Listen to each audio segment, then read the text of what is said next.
Good evening, and welcome to this forum. This is Bennington tonight, and my name is Annette Smith. I'm Executive Director of Vermont Restorative Environment, and I'm pleased to be facilitating this discussion tonight on behalf of the Bennington citizens against water fluoridation. And we will be having what I hope is a lively discussion where we provide facts and information to help people make an informed decision about the introduction of fluoride into the Bennington water system. The format we're going to use tonight is we're going to have our panel discussion for about an hour, and then we will open it up to the audience, and we hope that you think of and ask good questions, and we hope you'll challenge us on the information.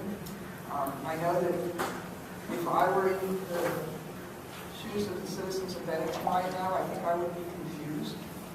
There's a lot of information on both sides, and there is no shortage of good people.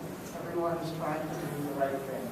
And so we heard from good people last week who are promoting the use of fluoride in water, and tonight we're going to hear from good people who think it's a really bad idea.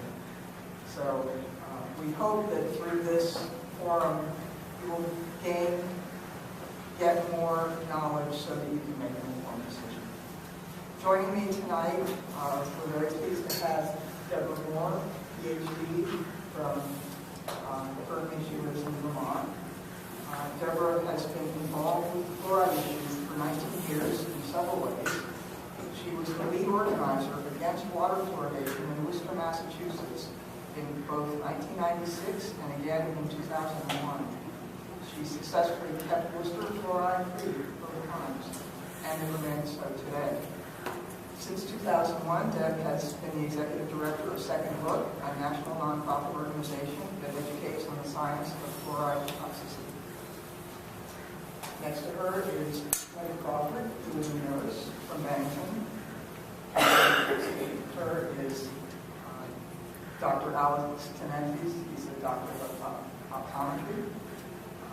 We were going to be joined by Mary Lou Albert, who's in the back, and she has laryngitis, so she is sitting in out tonight. Kathleen Pravetsky has come from Rutland. Kathleen is a registered nurse too, and she has a master's degree in public policy from Trinity College in Hartford, Connecticut. She's been a lifelong community activist starting at the age of 18 when she worked to get people to be able to vote, to get voting age lowered from 21 to 18. And she was successful in working with citizens to organize a town meeting day vote initiative in Rutland, where Rutland City in particular, where residents voted to keep chloramine, an ammonia-based disinfectant, out of Rutland City's water. She believes that water fluoridation is medical malpractice and is currently working on getting the fluoride out of Rutland City's water. So she brings a very interesting perspective to this whole discussion. And finally, Jerry Albert, who is an engineer from Bennington. We're very pleased to bring his expertise to this discussion. So we're going to start first with each person giving a little background about how they got involved in the fluoride issue and what led them to sitting at this table here in Bennington. So we'll start with that. Thanks. I want to thank all of you who've come tonight, as bitter cold, and everyone who's listening to this forum. Can you hear me okay? Let me start by telling you what I am not. I am not a dentist, a dental hygienist, a medical doctor, a scientist, a paid public relations person, or a public speaker of any sort. Now let me tell you what I am. I'm a former longtime special education teacher, a PhD scholar in a relevant interdisciplinary field of study, an environmentalist, an executive director of a national nonprofit that deals with the science of fluoride toxicity, and I'm a concerned citizen and community activist. I owe being an activist to the fluoride mandate that happened in Worcester, Massachusetts in 1996 for a living. At that time, I knew as much about fluoride as most other people generally, not much at all. And it was in my toothpaste and was supposed to be good for teeth. But I also knew I didn't want to chemicalize my water, even if it was supposed to be good for children's teeth or leave my teeth. I was somewhat aware of the controversy, but I never paid attention to it and didn't understand it. Before I went to the City Council fluoridation hearings back in 1996, I felt I had to convince myself that there was really there was any credible case at all against fluoridation. As I had heard that fluoridation was only opposed by people who were misinformed or recluse. So knowing how to do research back in the days before the internet, I went to UMass Medical School for a few hours one day to check it out, to the library to check it out. In those few hours, I had seen enough to know that there certainly was some good, hard scientific evidence that called into question the wisdom of fluoridation. All I needed to see was some good evidence to convince me that putting this chemical in the water might not be such a good thing to do. And what I determined was that there still were too many unanswered questions. Then, I was angered and offended by what I saw at the City Council hearing, because what I saw was obviously a very done deal, and that the hearing was no more than a formality. That anger propelled me to become an activist and one of the leading organizers, literally overnight. Then I started to learn about the science of fluoride, about the public policy of fluoridation, about the history, about the sociology and psychology and philosophy and ethics involved, and about the medical implications involved. And I have been learning about this very complex issue ever since. In 1996, after a great deal of work and a steep learning curve, we won in Worcester. I managed to finish my PhD work after that, which was on hold during that fight, and I decided to start a nonprofit organization to try to deal with the fluoride issue in a different way. During 2001, the year my organization finally got off the ground, I had to divide my time to fight yet another effort to fluoridate Worcester. This time, I knew it would be a massive fight, and it was. But most of a year later, skipping over a lot, we did win again. Since then, my organization, Second Look, has evolved a great deal. I knew early on that it could not be about fluoridation, but about the science of fluoride toxicity. It keeps evolving in response to what's needed and is now mostly focused on helping people who are fluoride poisoned, as there is simply no other entity, at least in the Western Hemisphere, dealing with this need. I find it curious and disturbing when proponents tell it like it's a very simple, one-dimensional, basically issue, basically all about teeth. And when they repeatedly claim that it's safe and effective it is, and that there's no credible peer-reviewed evidence, peer-reviewed scientific evidence whatsoever that shows otherwise.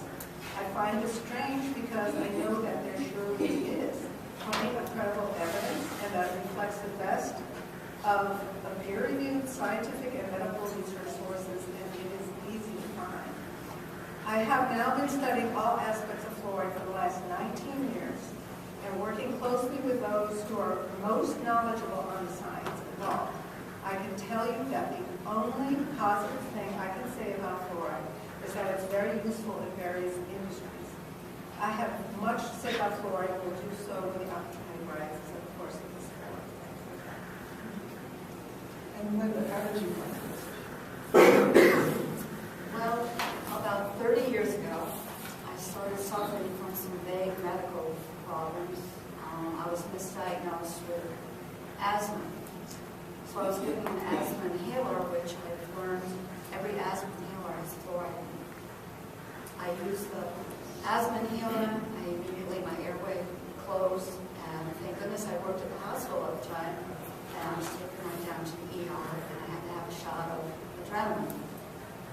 So then my neck was covered with hives, so they gave me Lidex cream to put on my hives. Lidex cream has fluoride.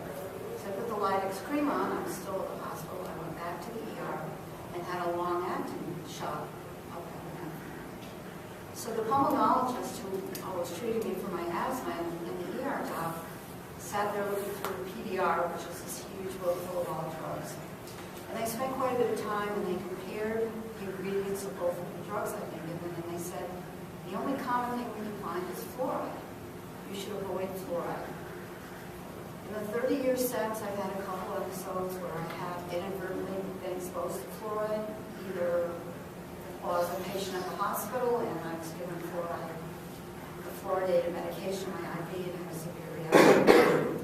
And when I travel now, I call ahead and I say, fluoride your water. We only vacation where we know there's no fluoride now.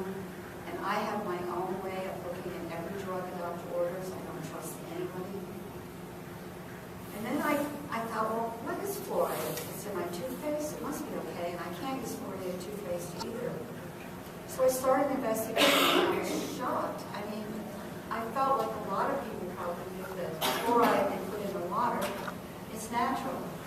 It's not. The fluoride that's found naturally in the water is made by Mother Nature. Man cannot mimic Mother Nature.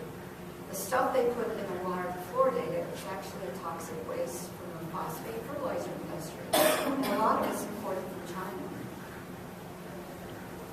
So, do I want fluoridated water? No. Do I want the children to be healthy? Yes. There are a lot of other ways to do that. Thank you. Dr. Fernandez. Well, thank you first for allowing me to be part of the panel this evening. I see you here.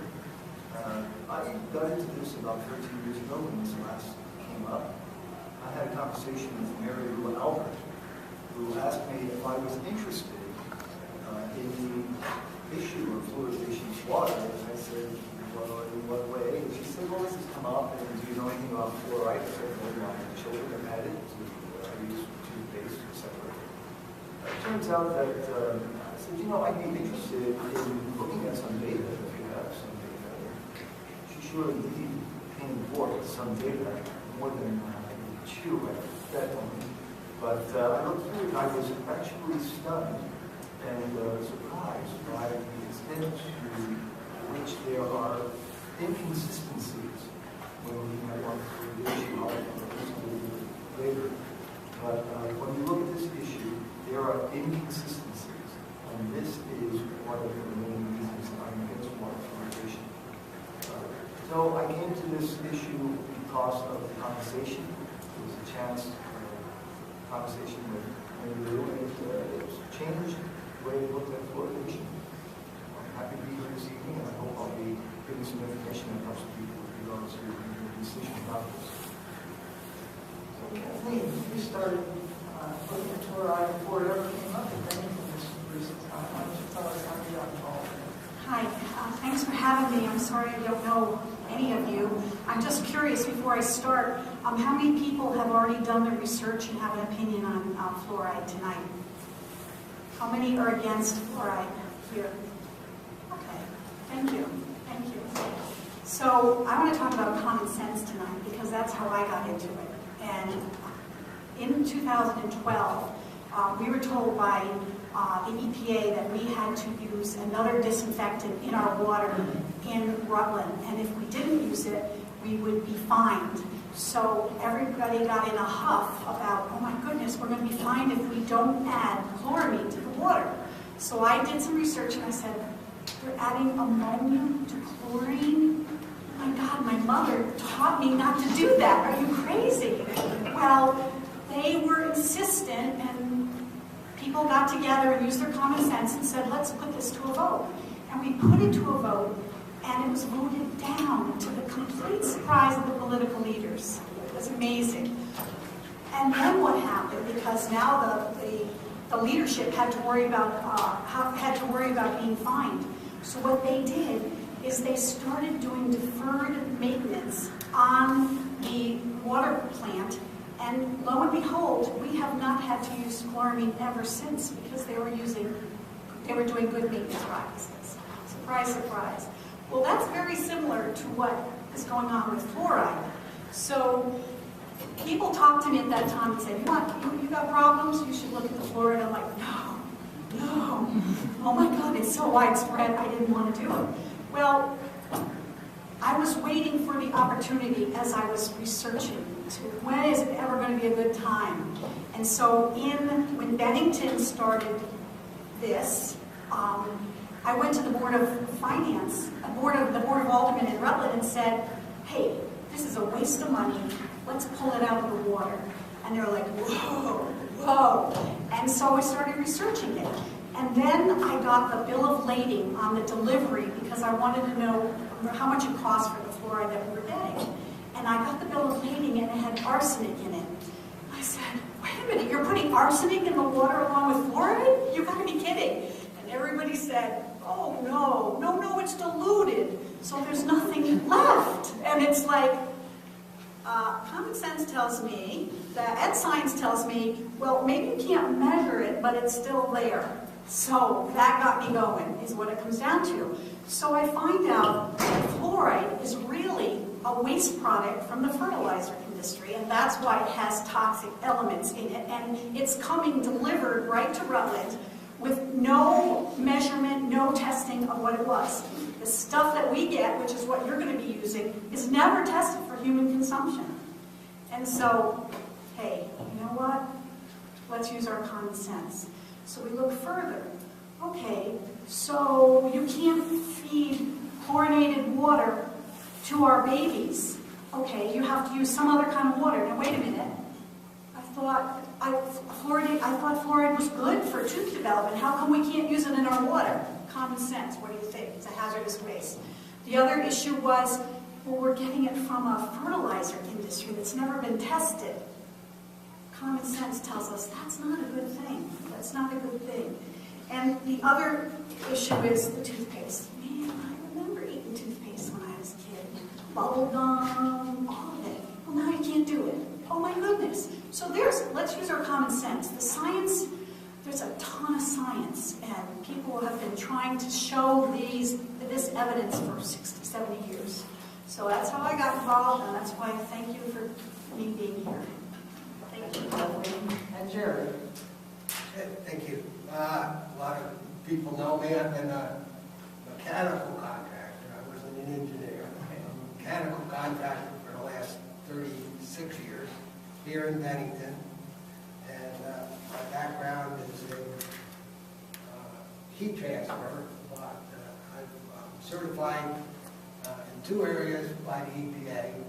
And so I kind of just wanted to dispel some wild ideas that we're going to have a utopia scenario here that really sounds great. That is all we have to do is take some fluoride powder and sprinkle it over our reservoir, and all our children will be dancing in the streets with happy smiles. However, this pixie dust doesn't exist like that. It is, in fact, industrial waste. I'll get into that later. But this is not crazy talk that Fluoride Alert or anybody else came down with. This is right from the Centers for the Disease Control and Prevention. And it goes on to say, community water supplies in the United States uses 1 of 3 additives for water fluoridation. Decisions on which additive to use are based on the cost of product handling requirements, space availability, and equipment. The 3 additives are fluorosilicic acid, a water-based solution used by most water fluoridation programs in the United States. Fluorosilicic acid is also referred to as hydrofluorosilicic acid. Sodium, and then the next one is sodium salicylate, and that's a dry additive dissolved in the solution before being added to the water. And sodium fluoride, a dry additive typically used in small water systems, dissolved in the solution before being added to the water. So this is right from the Centers for the CDC. The point I'm trying to make is that they will tell you that hydrofluorosilicic acid is a byproduct of the fertilizer industry. In order to make fertilizer, they take and they run it through a scrubber, and it gets mixed with water, and what comes out is this acid that has to be transported. Now, what happens if they just let it go? Well, anybody driving past the fertilizer plant, their car would rust and fall apart because it is an acid. Once it's mixed together, and the EPA The EPA has strict regulations on how you have to handle this. So why, if it's so dangerous, why not just shut down the fertilizer company? You would think that would be an easy thing to do, but, if you thought about it, if we don't have a fertilizer, we can't feed the nation. So there's a reason why we have to have this fluoride. How to get rid of it is a different story. I don't know how long you want me to go Jerry, on. can I respond to that? Yeah, go ahead. What would they do with it otherwise if they weren't selling it to municipalities? They would have to pay to take it away because it's a toxic waste. If it goes into the air, they pay fines. If they put it in our rivers, they pay fines. But if they give it to us by mouth, they call it a public health benefit. Doesn't make sense. Common sense for ordinary people. Look at the facts. Jerry, is it okay if I just add on to that? Sure. Fluorosilicic acid, which is utilized by most of the municipalities that use water fluoridation, is one of the 8 or 9 classes, of hazardous materials when transported. So the U.S. Department of Transportation has 9 classes of hazardous materials. Fluorosilicic acid has to be transported with signage that says corrosive on it, because it's class 8. The sodium salt that's used in some municipalities, either sodium fluoride or sodium fluorosilicate, is actually class 6, specifically 6.1. When transported, the U.S. DOT mandates it does have signage that has a skull and crossbones and the lettering poison, POISON. Now, once this acid comes into town, we take it up on the hill, it has to, there's pretty strict rules of how it's handled. And another misinformation is that this is only going to cost $15,000. $15,000 is the cost of the chemicals. And so we'll get into that a little more. Right. The hazardous waste, by the way. Right. The thing of it is we haven't even done an engineering assessment of that site to find out what kind of money we're trying to commit the town to. Fortunately, our neighbors to the east, Brattleboro, faced the same situation, and they had the foresight before they brought it to the voters to do an engineering study. And they go on and they looked at all the systems, and again, they came up, it's kind of redundant to say that we're going to use anything else but hydrofluorosilicic acid, because that's the only thing that is affordable for a municipality our size. Can I say another thing? I'm sorry. I'm just the cost analysis they're using it on the hazardous waste product. They're not, so that's why it's cheap, because we're getting hazardous waste for our money. But, Thank you. Anyways, I was before they put their vote out to the general public back in 2000. They had an engineering study by Dufresne Associates, and they submitted it, and lo and behold, now you get all this acid up on the mountain. What do you do with it? Well, you have to put it in a containment area, which can't be, since it's corrosive, it's got to be some kind of non-corrosive material.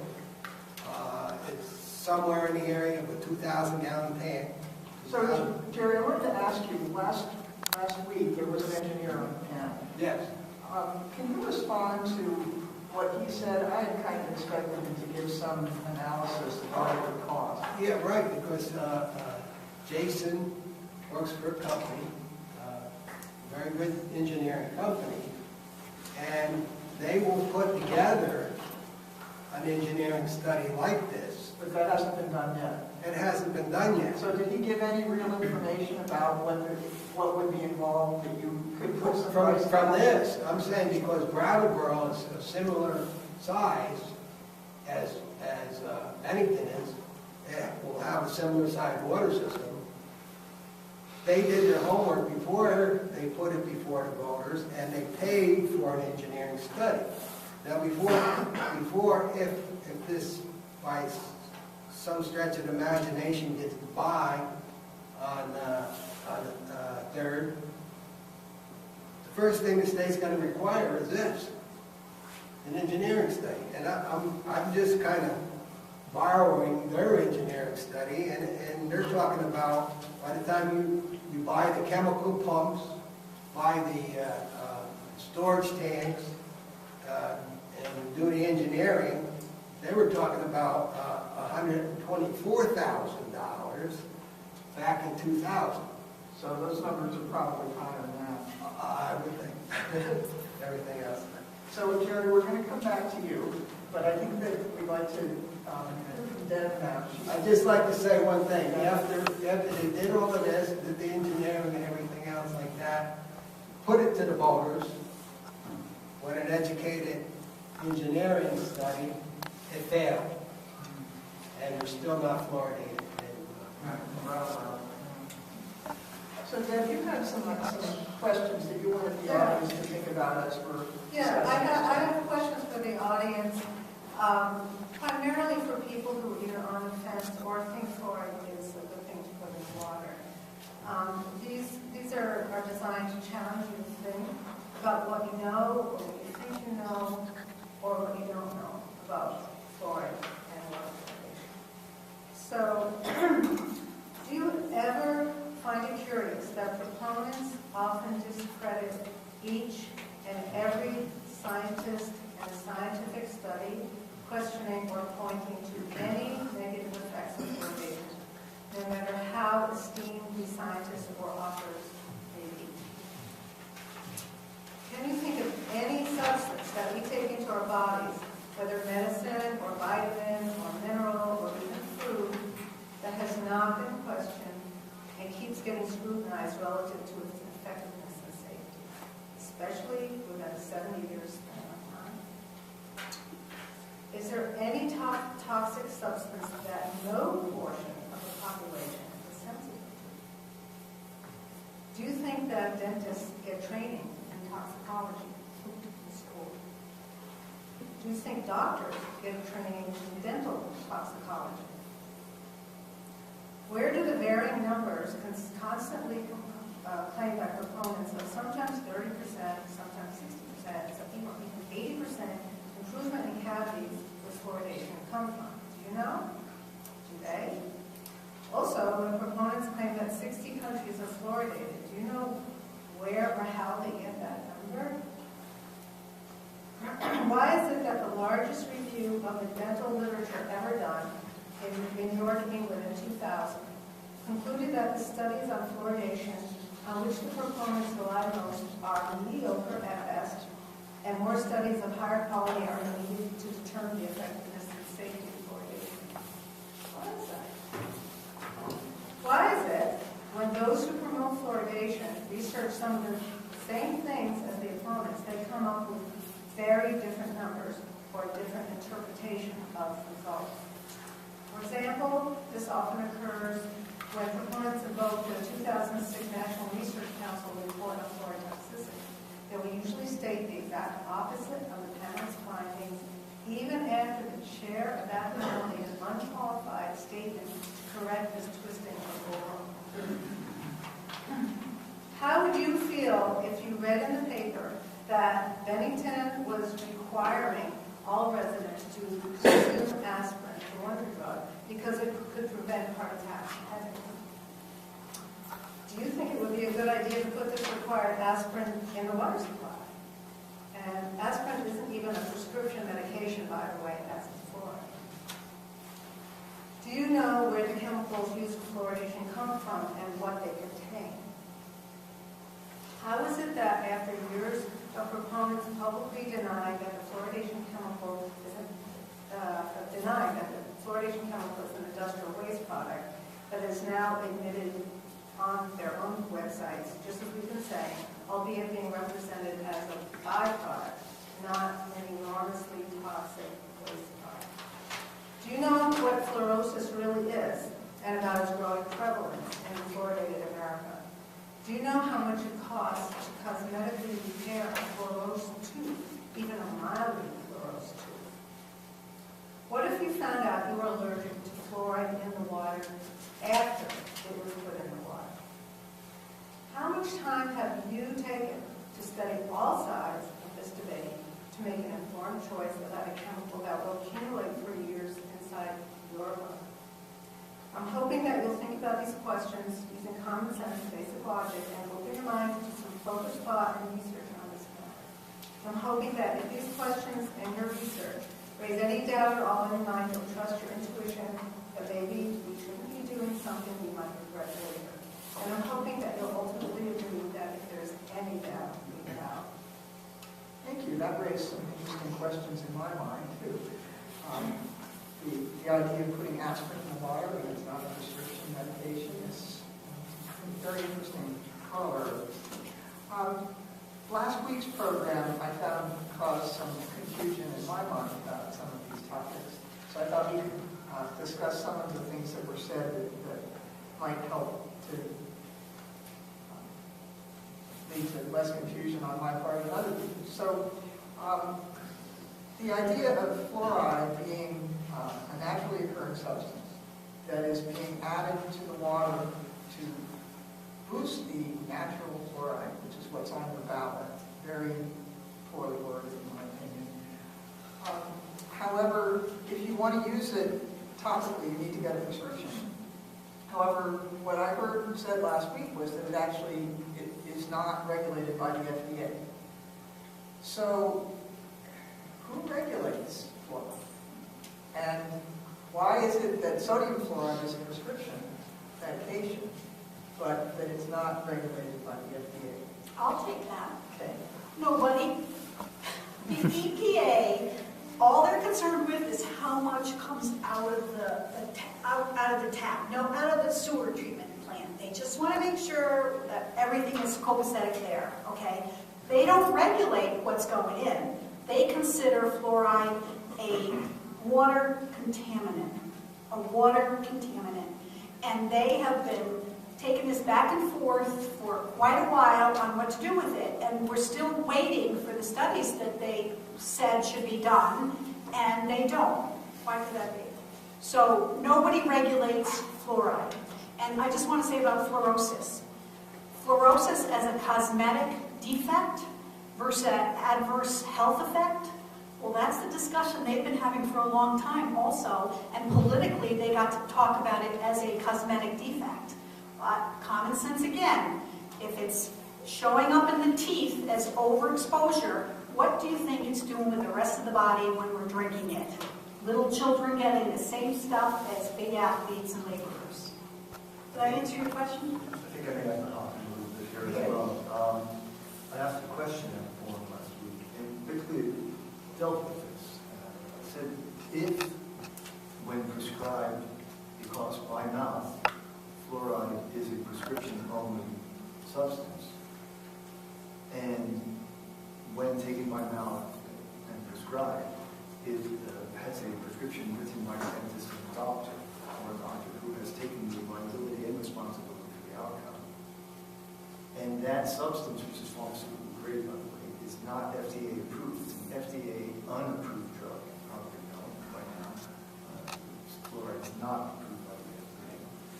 Why would we want to put something into the water system where there is no prescription, there is no authority or somebody taking responsibility or assuming liability, and there's no dose control?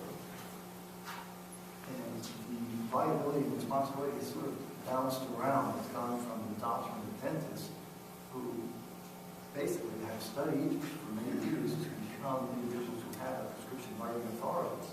We don't really just want to give up that authority and allow a substance that by mouth is prescription only to go into a mouth, just using the municipal water supply as a wheel to get it there. The other thing is, and the answer revolved around the responsibility of I believe it was the young lady from at the end who was from the Vermont State Public Health. She was the oral health expert for this. Now, she said- Robin Miller. Okay, she says something about the EPA, not the FDA, has supervisory capacity for water. Well, what has happened is the doctor or the dentist no longer has responsibility for the fluoride that goes into your mouth when it's coming out of the tap, as opposed to when it's in your mouth in the tablet form, which is exacting the dose based on the age of the individual who takes it. So a quarter milligram tablet of sodium fluoride taken to a child at 6 months to 2 years of age. A half milligram tablet is given to a child of 6 years or less, up to 3, down to 3. And from 6 to 16 years of age, you basically give given 1 milligram of the dose. How do you know how much somebody is getting? If you have a 2.5-year-old who has a glass of orange juice at breakfast, has oatmeal made with water instead of milk that they plus water you have, and had a gelatin dessert, which in itself, by the way, is a very interesting thing to think about, because remember, when fluoride is consumed, it goes into your system. Most of it is absorbed by your skeleton. And fluoride is ubiquitous at this point. It is not just a very local thing, it's all over the environment. We know this because when you put it in a municipal water supply, the money that the municipality uses to fluoridate that system is mostly going down toilets, drains, on your car, in your garden, in your laundry, on your dishes, on your floor, and your pet's dishes. Okay?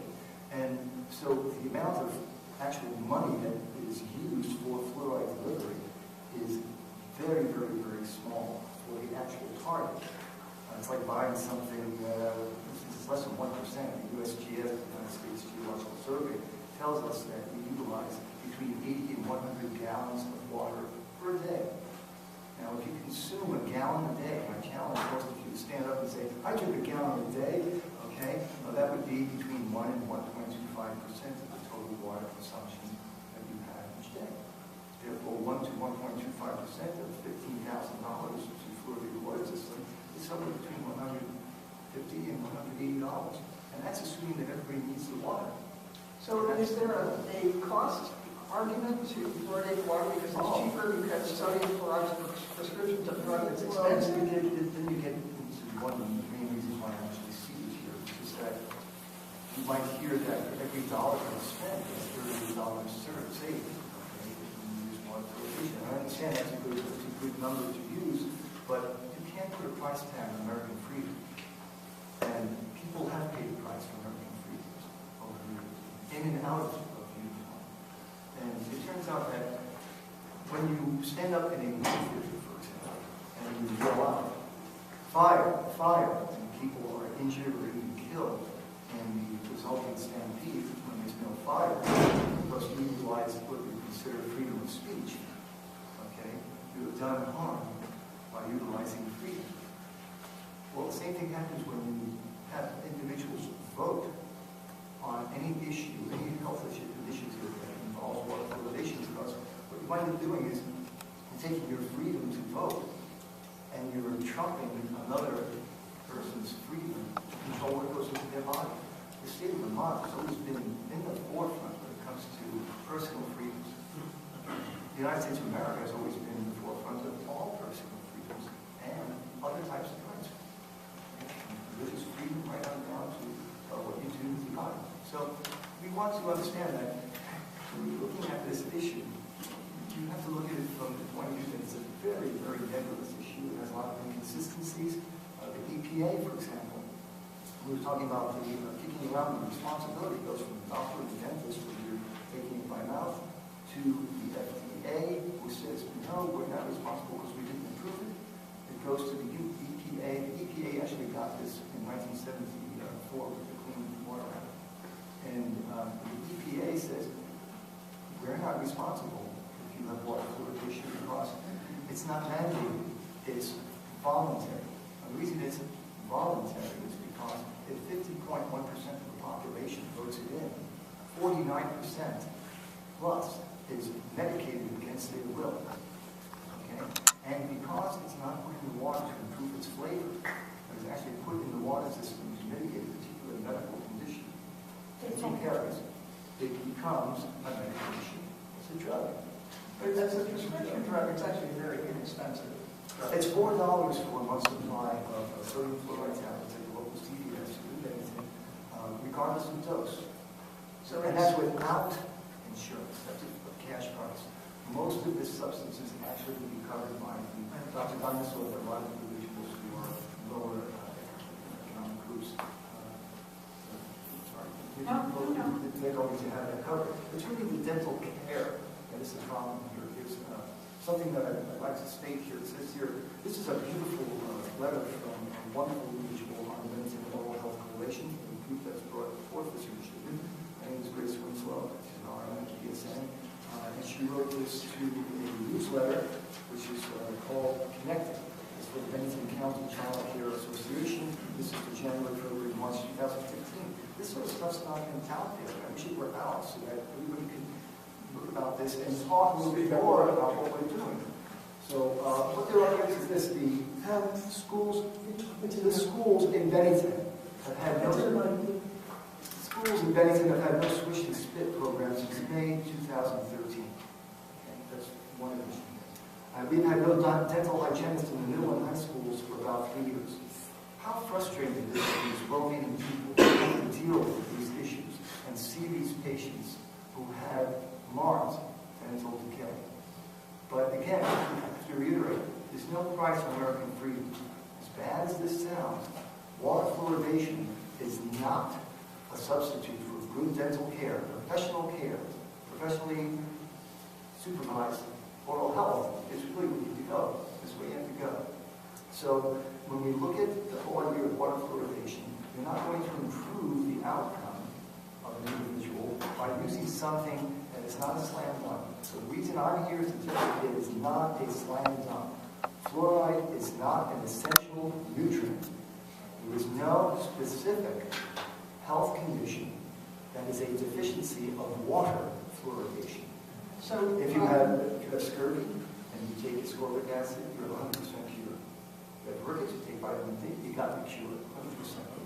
You had dental caries and you had water fluoridation, the ADA, by its own, most likely, in my opinion, inflated numbers, is somewhere between 20 and 40% reduction according to their studies.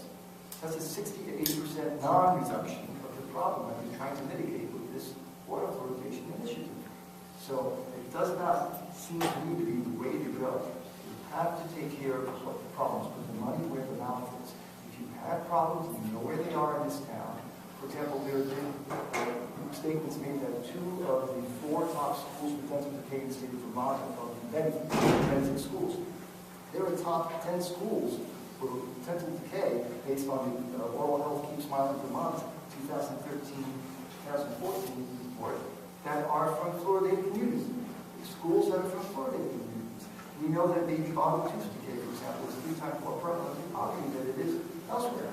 So you know that regardless of fluoridation level, therefore fluoridation in water does not really affect baby bottle tooth decay. It's mostly those young people that we're hearing about, people who have these bad teeth, okay? So it's a very nebulous issue. It's not a lot of inconsistency. Why would you want to put something in the water that has no supervision, needs exactly dosage when it's prescribed? And why would the EPA allow you to put in your water additional fluoride when it is, as noted, contaminated? Now, use the number. Remember this number. If you look at the annual report in the town of Bennington, the amount of background fluoride that we have in our municipal supply right now is 0.1 million parts per million. Okay? Per million. You have to times that by 1,000 to get the parts per billion. What's that parts per billion? It's 110 parts per billion. We know that the toxicity level of fluoride, because it's extremely active substance, it really reacts. I'm sorry if you want to go on. I'm almost done. It's a very reactive substance, and its toxicity level is between that of lead and arsenic. Now, lead and arsenic, as you know, are not exactly the sort of things you want to sprinkle on top of your hospital. Lead has a maximum contaminant level set by the EPA at 15 parts per billion. I think once in the calendar year 2014, we had an action level. And then our department did a great job in that issue. But 15 parts per billion for lead. Since arsenic is more toxic than lead, it has a lower MCL. And that makes sense. It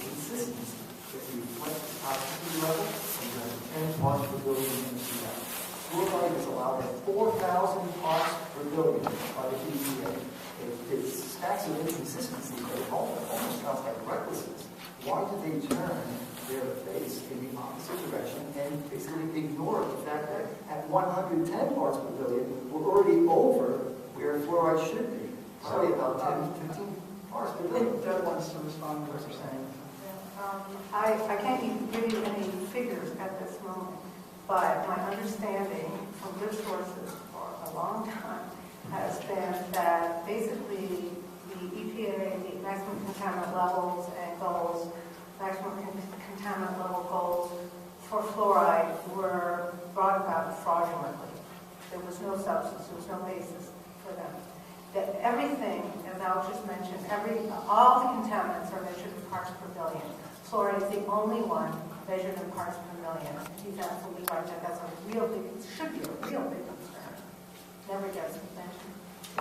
So I'm going to get back to some of the other things that I heard last week. Jerry, you wanted to say something? Yeah, we're talking about the EPA here, and there's another thing going around town saying we should fluoridate our water because everybody else is doing it. Time tested. Yeah. Been used for 70 years. What's wrong with that? Right. Well, let me. Everybody's familiar with Albany, New York. We fly in and out of here at the airport.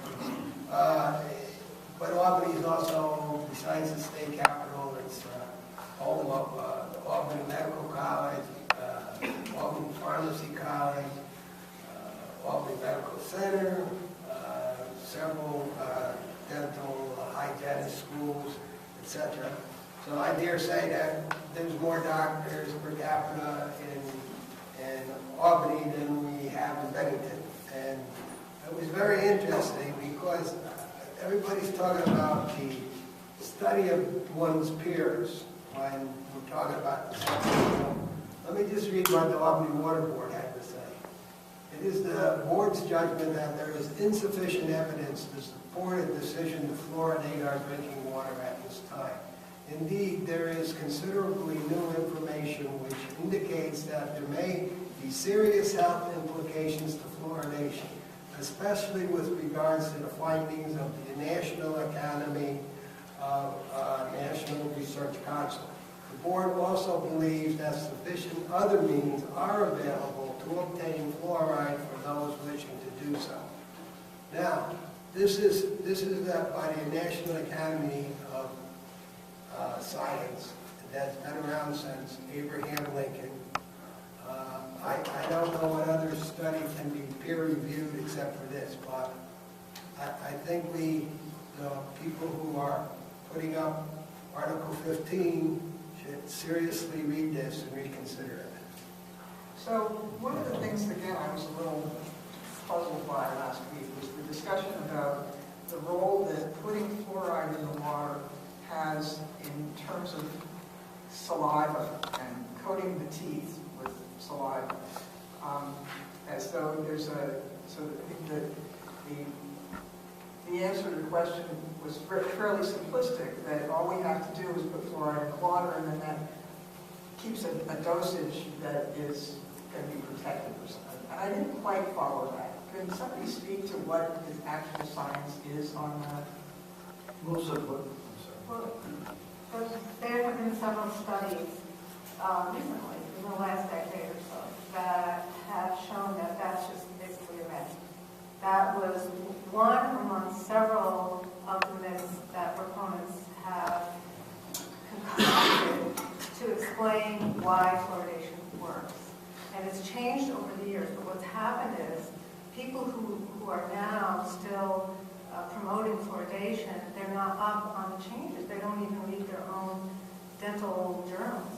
And they're just sort of saying what they learned when they were in school or something, and they're myths. They're not accurate. And that's just what it is.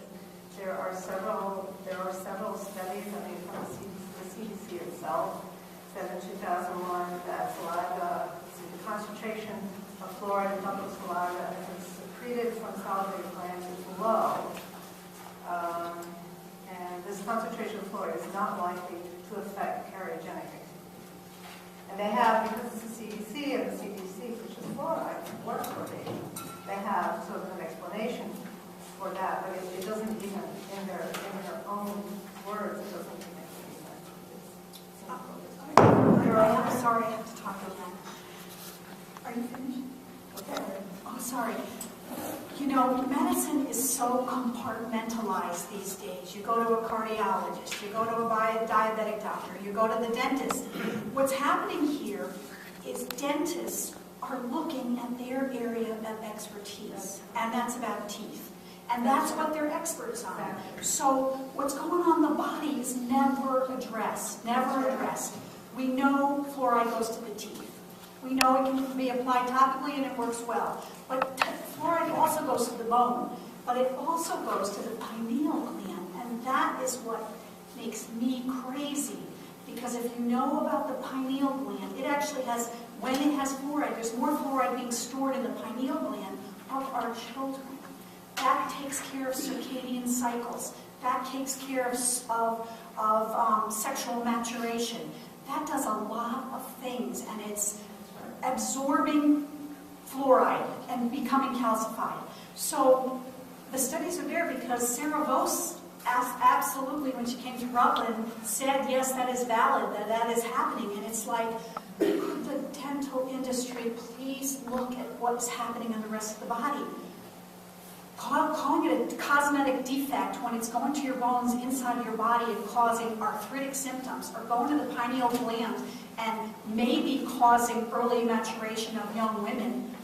Come on, you have to look outside of the box, and that's a holistic view of healthcare these days, which means you have to take care of yourself, because if you go to all these doctors, they all have their expertise, and nobody, very rarely, looks at the whole body. I had to say that. There are many, many symptoms that are associated with basically fluoride toxicity in the body. I deal with people all the time who are fluoride poisoned. There are many, many sources of fluoride poison. Fluoridated water is only one. If the only exposure we had to fluoride was from the fluoridated water, it probably wouldn't be so bad. You have to wait a long time in your lifetime before you start feeling the effects. The problem is there are lots and lots of sources of fluoride that come into people that are much more important. I mean, that they're bigger than what you would get from water. But what happens is when people are sensitive, become hypersensitive, when they're fluoride poisoned, they become hypersensitive. When they're hypersensitive, then fluoridated water is a big deal because they can't get away from it. You're cooking with it, you're washing with it, you're washing your mouth with it. It's completely ubiquitous in your water, and so you can't get away from it. So I deal with people all the time who are fluoride poisoned and super hypersensitive. Sitting next to one right here. What you do, excuse me, it's in your beer and your wine too. It's in everything. It's in all your food. It's in your cereal, because cereal was not always dried up little things. It has a batter. And when it's dried, when it's processed, it is concentrated. It becomes concentrated. Nobody ever pays attention to that. It's on pesticides. It's in pesticides. So what does Linda do if Bennington goes to put fluoride in the water? And what do people who currently don't know if they have a fluoride sensitivity, how do they know? Well, they'll know because right after fluoridation starts, they will find out. It won't be my community anymore because I can't go to Dunkin' Donuts, get a cup of coffee.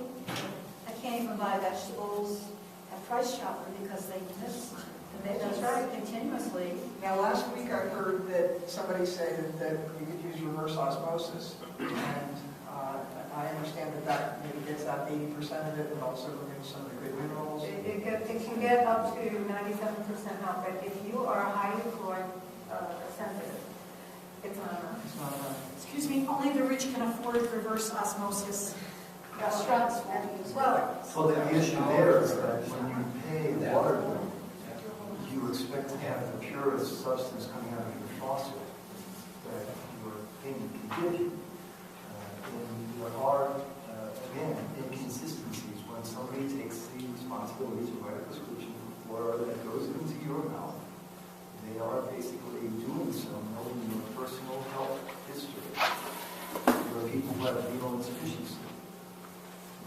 kidney that's not a kidney problem, the kidney's not functioning properly, only in one kidney, it's quite possible that fluoride can build up significantly.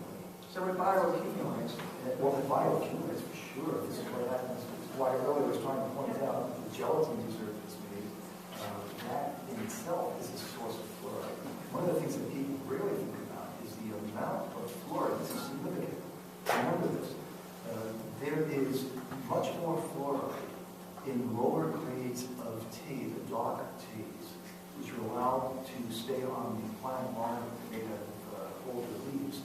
So white tea, which is like buds and young, has lower amounts of fluoride. But the longer the leaf is on Camellia sinensis, the tea plant, the more fluoride it absorbs. It has quite an affinity for it. 1 cup, 8 ounces, with fluoridation at 1 part per million is far away. Another inconsistency. We're up to about 1.2 parts per million. We're not at something like fluoridation. The EPA reversed itself and went down to 0.7 parts per million because of the fluorosis.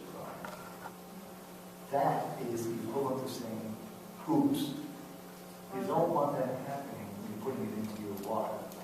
Okay? It's one of the things you need to stay alive. So you want consistency. If there are inconsistencies, you have to think about. Another study. I'd like to add to that just a bit. As far as tea, it's not just the dark teas, it's any of those caffeinated Oh, teas. they all have it. So if you really want to poison yourself, what you're going to do is take fluoridated water with non-organic black tea or even green tea, and make it really dark. That's right. I have an open question to everybody on the panel here and out in the audience and out in the U.S.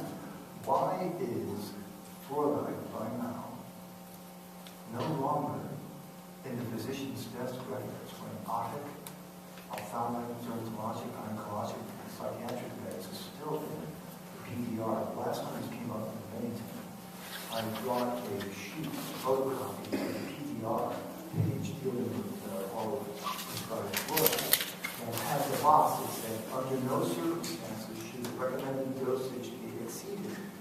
And this is a great example. When you're using it to make tea, you're more than troubling the amount of fluoride in this dark tea.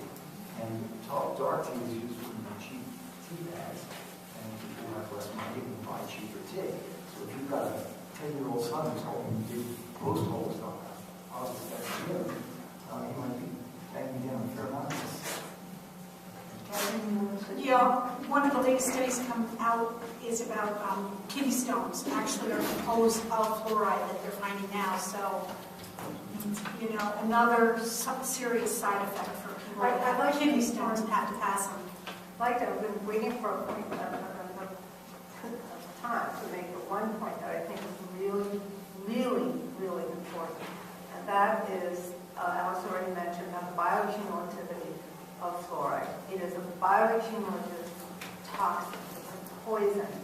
And the argument that when it's put in the water is the concentration is so low and it just, there's no problem. You have to drink, 4,000 gallons, whatever they say, of water to get the toxin. That is a totally bogus argument. It is bioaccumulative. So a very small amount is going to accumulate in your body. 50% stays in your body, 50% comes out of your body. Over time, it accumulates in your body. It doesn't matter how dilute it is when you drink the water. That's just a fact. And it's very reactive. It's very reactive, which means it can combine with other things. It's a synergistic agent. It can combine with other chemicals inside the body and outside of the body. One of them that it readily combines with is aluminum. So if you've got fluoridated water coming out of your pan, coming out of your tap, and you are using aluminum cookware, and you do something, you're cooking or something, and you take that in, it's one of the most toxic, most highly toxic neurotoxins that there is. It's terrible. So I got to stop here because we're about an hour in, and we will go to questions after we grapple with this last one. I'm not going to ask you all.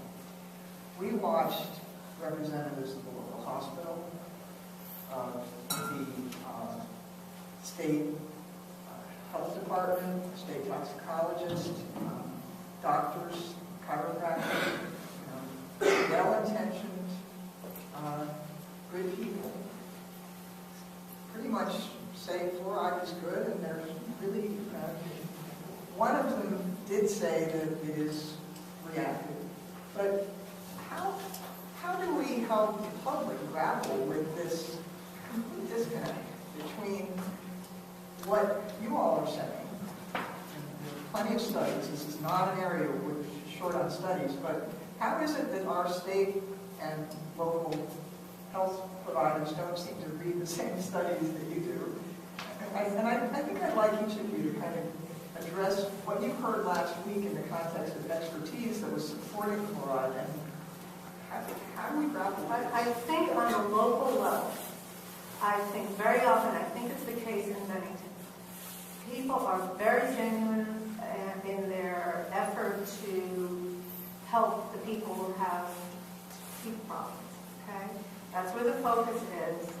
And most of these professionals, they're really busy people. They're busy people. They don't have time to do the kind of research I've been doing for 19 years. They just can't immerse themselves in it. And furthermore, so many of them are already predisposed already because they've always heard, like I heard before I got into it naively 19 years ago, that, it's just a bunch of kooks, don't listen to them. They don't know what they're talking about. We're the experts, trust us, so they listen to the experts. Well, you have to really look at who these experts are and what they're saying. And what it really comes down to is it's endorsements upon endorsements upon endorsements. If you really look into it and you look into the endorsements that some of us have, there's no basis there. It's not like it's based on scientific study. It's just endorsements based on other endorsements. And they get recycled and recycled and recycled. The studies that they said, there's thousands of studies saying how safe and effective it is. Those studies the studies that there ever were actually are based on many times on sodium fluoride, pharmaceutical grade sodium fluoride. There's never been any safety studies, health and safety studies with hydrofluorosilicic acid, which is put in all of most 97% or something of fluoridated communities. There just hasn't been any. So when they say it's safe and effective, that's bogus right there. It's not true. So Linda, we'll get to you here. We're just going to go down here. So Linda, you're a nurse in this community. How do you, they're good people. We're not saying anybody's a bad person here. They sincerely seem to believe that fluoride will help reduce tooth decay, where the studies don't support that. So what do you make of it? Well, as a nurse, when I gave a medication, somebody said to me, what is this? And I encouraged them to ask. I would tell them and they'd say, well, I really don't want to take that. And I'm talking, a long time ago. I always felt that the individual had the right to choose what they put in their bodies. So I said, you don't have to take this. And I believe that everybody has to give their consent to receive the medication. I mean, it's like forcing me to take something I'm allergic to. And fluoridated water came to be about 70 years ago. Its time is over. In the 60s, we added fluoride to toothpaste. We have over-the-counter products that have fluoride. And you hear, like, the public health woman that was here last week, she's like just spouting out these old studies. And public health policy is not kept up with science. So, as a doctor of optometry, what's your take on this? What's your colleagues? I respect my colleagues. I appreciate their passion and dedication. With regard to this issue, of course I disagree with the avenue they're traveling with regard to this. I cannot really speak to why they are doing that. I cannot speak to the fact that en masse, they're in lockstep on this. I find that hard to believe. I'm of Greek descent. There's a great saying that if you get 4 Greeks in a room, you'll have 5 opinions. So it's very hard for me to believe that everybody would be on the same page. Right here I have, I think, 4 or 5 out of the 24 pages of the fluoride-free dentists in the United States.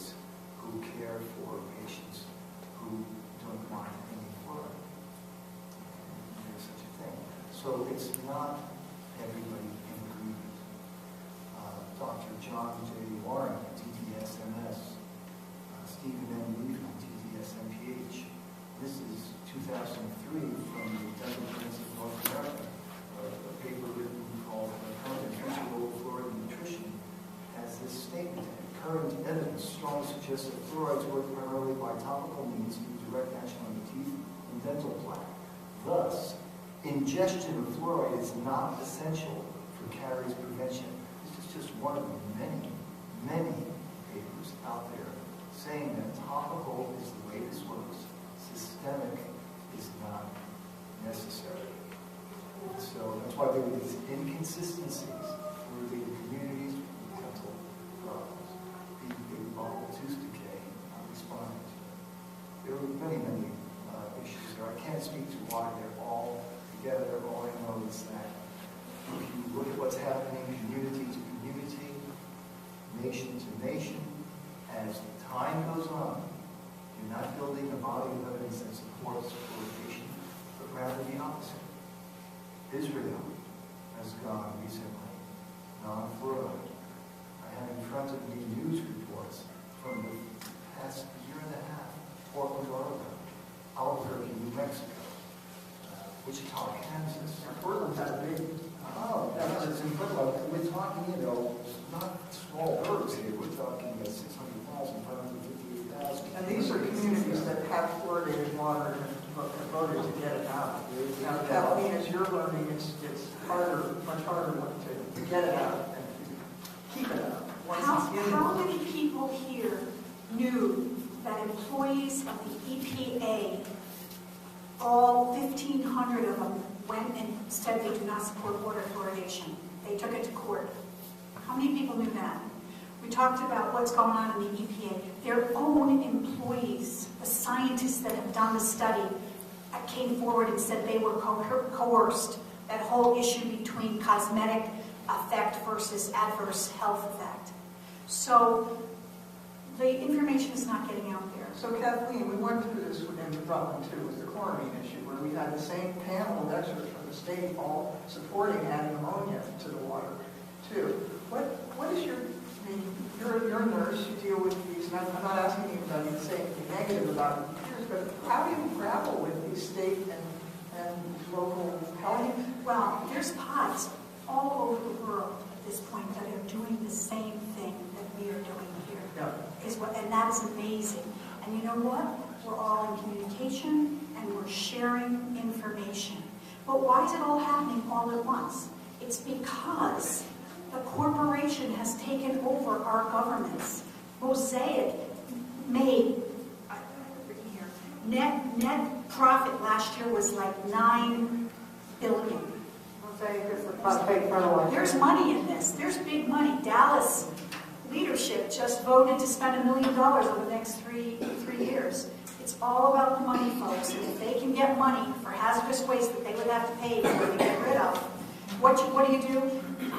As far as what you're doing here, to have reporters here and the television, that is fabulous, because then people can vote and see on their own what's going on. Because let me tell you, in Rutland, it's tainted. What has gone on here, and I have a video when Dr. Harry Chen and Sarah Vose came, so if anybody wants a copy of that, I'm willing to share it, especially with the opposition. I mean, the opposition here, or the pro-fluoride people, wouldn't even put the scientific studies on their Facebook page. So, I don't know. Like I said, the only thing that keeps me going is the community, and that we're getting bigger every day. And, we have science behind us. You just have to look beyond teeth. You have to look beyond teeth. Okay, what I wanted to say earlier, all the ladies and gentlemen, I've been listening to you for the last 12 years, and you have me convinced. But we already do have a question from the floor, and I'd like to relinquish what time I have left to hear from this gentleman right here submitted a written question. This is a question that... Okay, you want me to just read the question? Why is fluoride in our foods? And our beer. I can answer that. It's Okay, it's in produce as a result of pesticides that go in produce. It's, as I said, in processed foods, any kind of processed foods. If it's made with fluoridated water, it will end up in a processed food. If it's coming out of your tap and you're making your spaghetti or your rice with it, it's going to concentrate in your spaghetti and your rice. There's lots of ways that it's getting into food. And also, it's an issue for pets, too. Oh, absolutely. Pet food is enormously high in concentrations of fluoride. And that's because the cat and dog food, they put a lot of bone in there. That's where fluoride concentrates the most. And Mary Lou has some literature on that at that table, if you want to learn more about the animal aspect of it. Fluoride Thank you. Fluoride being a poisoning substance is used as a rodenticide as well as a pesticide. And one of the fluoride-containing pesticides that's used is called acrylite. Acrylite is used on crops. And one particular crop that really seems to have quite an affinity for it is the grape. So when you look at some of the lists of fluoride-containing beverages, you can see that grape juice is extremely high in fluoride. In fact, I can't explain this, but for some reason the white grape seems to be higher than the dark. So, for example, one sample on one list that I saw was, I guess, a Gerber product. It was white grape juice from Fremont, Michigan. By the way, Michigan is where the first fluoridation occurred in Grand Rapids in 1945. But the amount of fluoride in that product is 6.8 parts per million.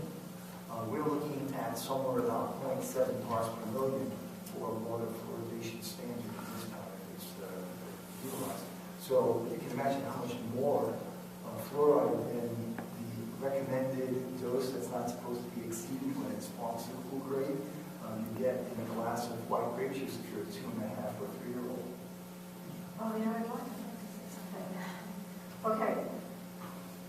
Fluoride, the proponents often say about water fluoridation, well, it's an ideal amount. They want to raise the level to the ideal amount. So it's like it's a dosage that they want to give you for your teeth. But they completely leave out all the other sources that are coming to you and your children. If you add up all of that, it's enormous. It depends on what you eat and how you eat. And the one thing I can say about that is if you want to stay away from fluoride in any kind of processed foods, try not to eat processed foods, but try to stay away from all processed foods, even organic, but eat as organically as you can. Well, remember, if you have an organic vegetable that's in the produce market in the town that has a municipal fluoridation system, sprays that go on to that place to make your veggies nice and fresh and moist will be fluoridated in the food as well. The curve that was up before, the graph before from the World Health Organization that shows the decline in dental decay in nations both fluoridated and non-fluoridated partly can be explained by the fact that the fluoride is so ubiquitous now because of overuse and because of the fact most of it's going into the environment when you fluoridate municipal water supply. Remember, it's not going to the body. Most of it's going out to the wastewater treatment plant. And also, in the way water systems work, is the closer you are to the plant, the more disinfectant you get, and therefore the more fluoride you would get, the further away you are from the plant. So in terms of dose, there is no dose control at all. That's right. Absolutely. So we want to open it up for questions. We do have a mic.